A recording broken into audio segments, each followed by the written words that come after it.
జామ చెట్టు కాస్తాయి జామకాయలు జామకాయలు జామకాయలు మామిడి చెట్టు కాస్తాయి మామిడికాయలు మామిడికాయలు మామిడికాయలు చింత చెట్టు కాస్తాయి చింతకాయలు చింతకాయలు చింతకాయలు తాటి చెట్టు కాస్తాయి తాటికాయలు తాటి నుంజలు వంట రూమ్ లో ఉంటాయి ఉల్లిగడ్డలు ఇంటిలోన ఉంటాయి ఎల్లిగడ్డలు వంట రూమ్ లో ఉంటాయి ఉల్లిగడ్డలు ఇంటిలోన ఉంటాయి ఎల్లిగడ్డలు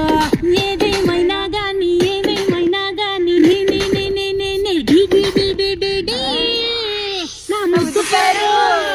నా